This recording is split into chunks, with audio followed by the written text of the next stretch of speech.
reached the Family and Children's Services Niagara and the Family Counseling Center. Pour entendre le menu en français, appuie sur le caractère dièse. You may press 0 at any time for assistance.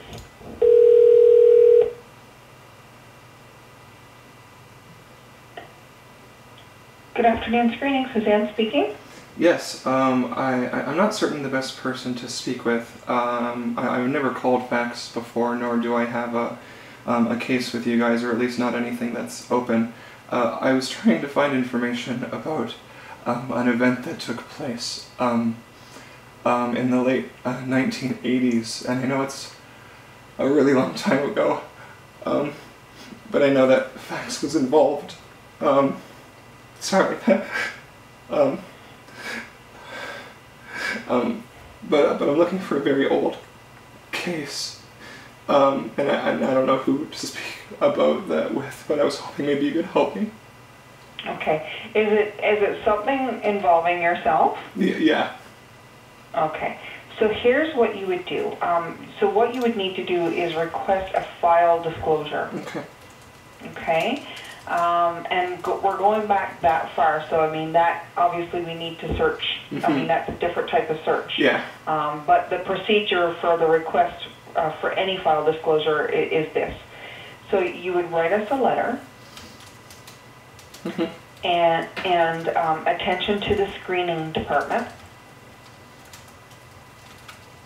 Yep. And basically in the letter, you'd make a request for file disclosure, and you can include as much information as possible in the letter. So this was with respect to yourself. Yeah. And so you would include your name, your date of birth, and your current address and telephone number. Okay. Now, was this, I'm assuming this is with respect to you as a child? Yeah. Okay, so who would have been the primary person? Your parent? Yeah, my mother. And I got this information from her. Okay, alrighty. These disclosures take quite some time. You could be looking at a few months. Okay. So I'm going to give you our fax number. Okay, great. Thank you very much. I appreciate You're welcome. Take care. Bye for now. Bye.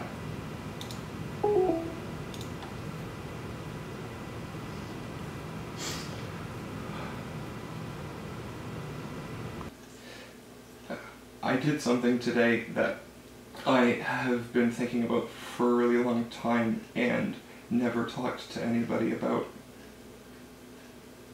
really in my entire life. It's been on my mind a lot the past couple months, or I guess this year. And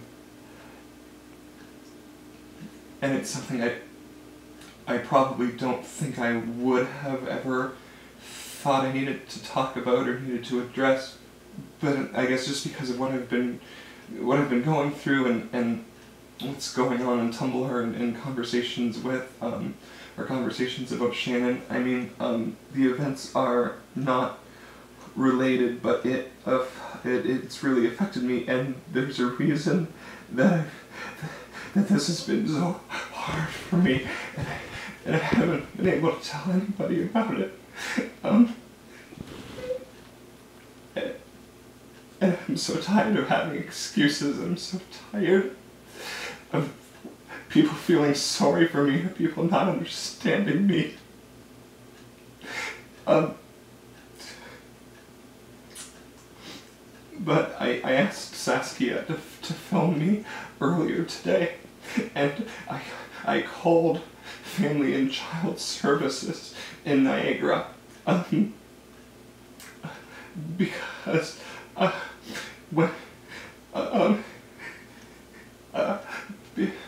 just because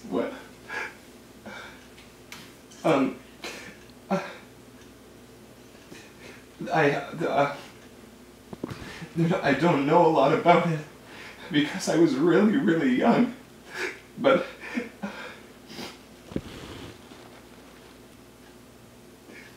I was sexually molested when I was really young, and I've never been able to talk to anybody about it. My father wasn't around at the time, and my mom's never really been able to talk to me about it because it hurts her so much. And it's been really hard even learning anything about it, and it's not something I spend any time. I've tried Googling, and it was a long time ago. It was the 80s, and so I had to call Family and Child Services, and I had to fax them my information to prove who I am. And they're gonna try to find the files. And no one's ever known. Nobody here ever knew. And Saskia didn't even know when she phoned me. And I told Sam a couple of years ago.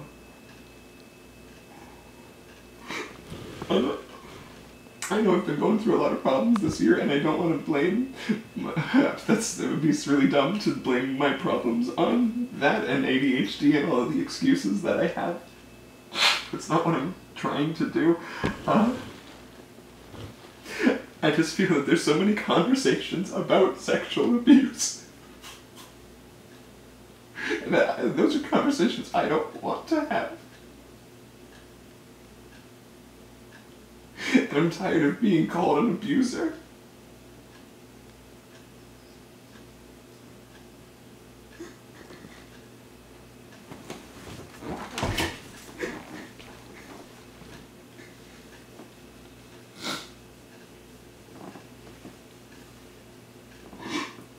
And every time I hear that, and every time I think about it, I just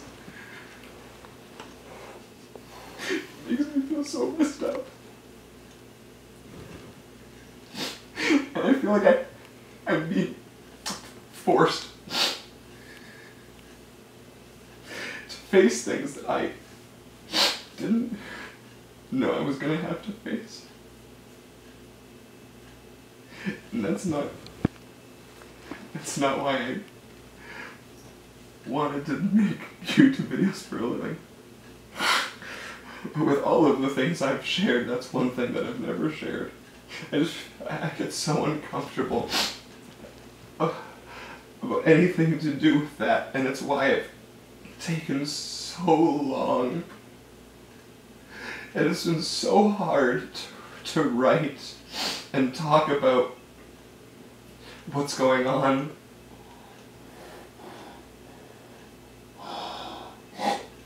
I called them today, and they told me it's going to take a couple months. And I've already been waiting for so long. I don't want to wait a couple months. I just want it to be over. And it's not over. And it's not going to be over for a while. I didn't know today was going to be the day that I was going to do that. I've thought about doing it for so long, and then it just happened. I'm really freaked out, and I feel like such a mess. And this whole year, I feel like for 2 years, I feel so emo, and I'm like getting close to 30. And I don't know why now. I don't know why it's happening now. I've been trying to get better, and I've been trying to address things and be mature and research my mental health and talk about my issues and be responsible and repair relationships, and I just feel like no matter what I do, it's not enough. And it's never gonna be enough. And you guys are my best friends. My work is my friends. I don't really have much else. This is all I've got, and what I've got is pretty good. And I don't want to let the darkness win. And I don't want to let this just keep eating at me and making me depressed.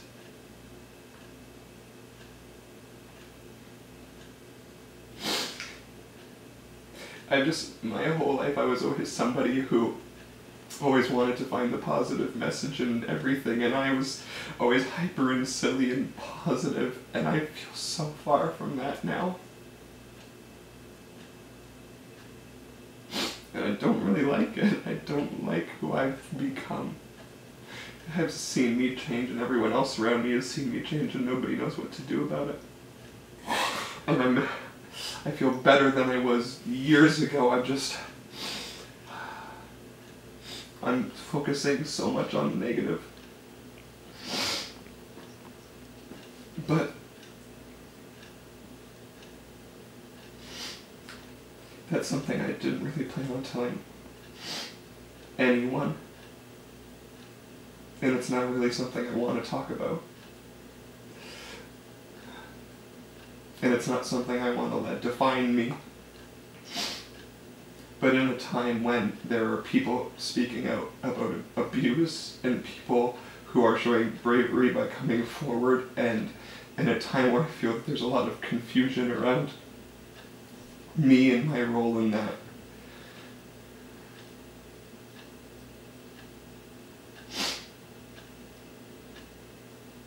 I don't know.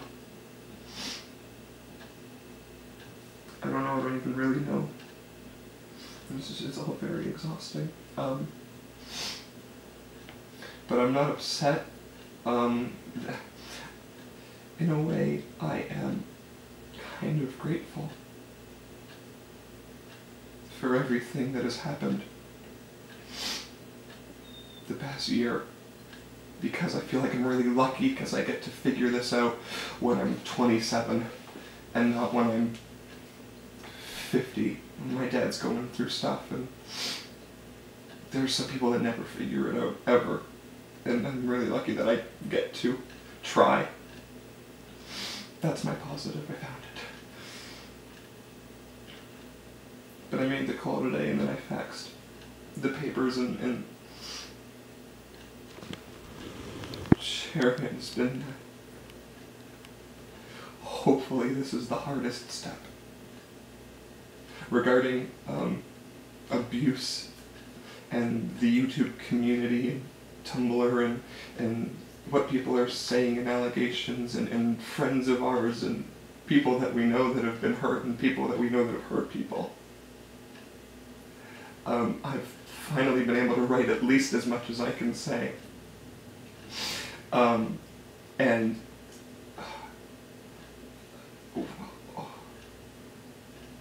that'll be on my Tumblr. We can link to that. And it's as good as I can do for now. And I'm sorry if it wasn't good enough.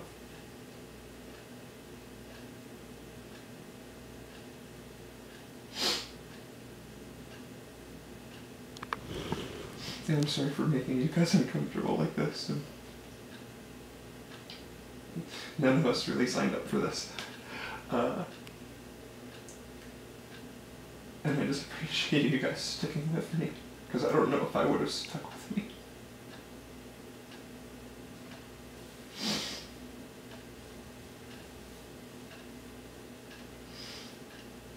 And just thank you.